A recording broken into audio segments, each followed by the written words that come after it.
Okay, so we're diving into some serious trading psychology in this deep dive. Really getting into the nitty-gritty. Exactly. We're going to be looking at how to become a more consistent trader. Which is, as we know, the holy grail for, well, anyone who's ever looked at a stock chart, right? Absolutely. Yeah.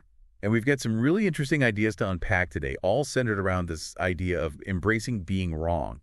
Which, let's be honest, sounds a little counterintuitive at first glance, doesn't it? It totally does, especially in trading where, being wrong usually means losing money. Right, and who wants that? Nobody. Exactly.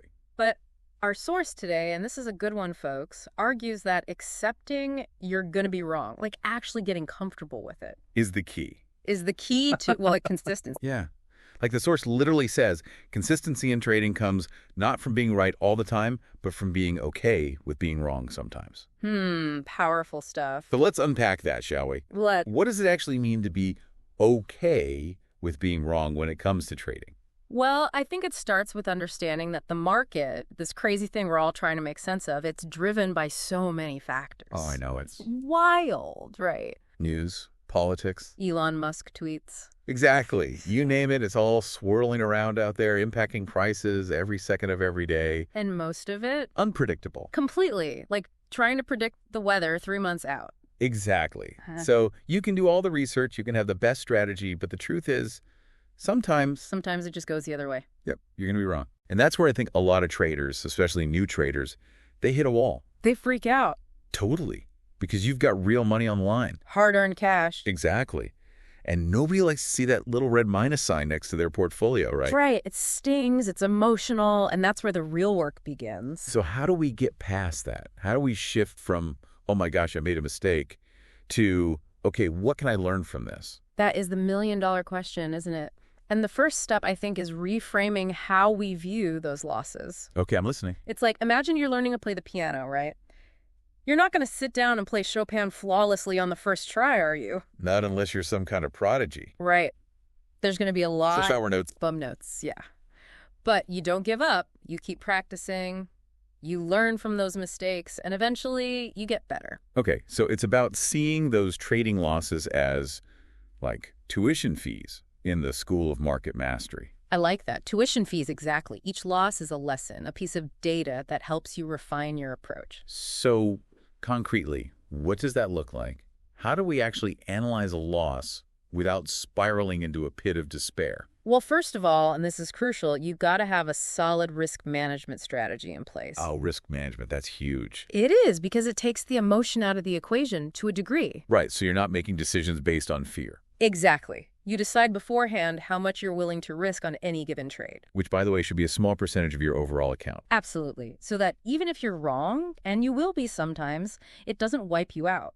It's like that old saying, only risk what you can afford to lose. Exactly. And once you've got that safety net in place, then you can really dig into those losses without the emotional baggage. So walk me through it. Let's say I took a trade based on, I don't know, some earnings report, and it went south. What's next? Okay, so step one is to avoid the knee-jerk reaction of immediately jumping into another trade to make up for it. Oh, the revenge trade. Yeah, that's a recipe for disaster. The worst. Instead, take a breath, step back, and look at the trade objectively. What were your reasons for entering the trade? What were your profit targets? What were your stop-loss levels? Right, so you're basically doing a post-mortem on the trade. Exactly. And as you're going through this, be honest with yourself. Did you follow your plan?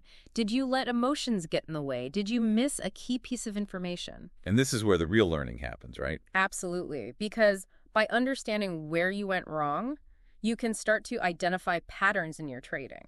Maybe you realize you're consistently getting shaken out of trades too early, or that you're not setting your stop-loss levels appropriately. Exactly. And that's gold. Because once you know your weaknesses, you can start to address them. You can work on your discipline. You can refine your entry and exit strategies. You can even explore different trading styles to find one that suits your personality and risk tolerance. Exactly. It becomes a process of continuous improvement, constantly refining your approach based on the feedback the market gives you, both positive and negative. So, to bring it all back, the big takeaway here is that being okay with being wrong in trading isn't about celebrating losses or pretending they don't matter. It's about shifting your perspective. It's about recognizing that losses are an inevitable part of the game, and that they offer incredible learning opportunities if you're willing to embrace them. It's about having a solid risk management plan in place so that those losses don't derail you. And it's about constantly striving to improve, to learn from your mistakes, and come back stronger. Love it. This has been incredibly insightful. I always learn so much from these deep dives. Me too. It's all about that continuous learning, right? Absolutely. Now, for our listeners, here's a little something to ponder this week. A little homework. Exactly. Think back to a recent trade where you might have lost a bit. Now, don't dwell on the money, but try to put yourself back in that moment. What were you thinking? What were you feeling? And knowing what you know now, what could you have done differently? Trust us, that kind of self-reflection can be a game changer on your trading journey.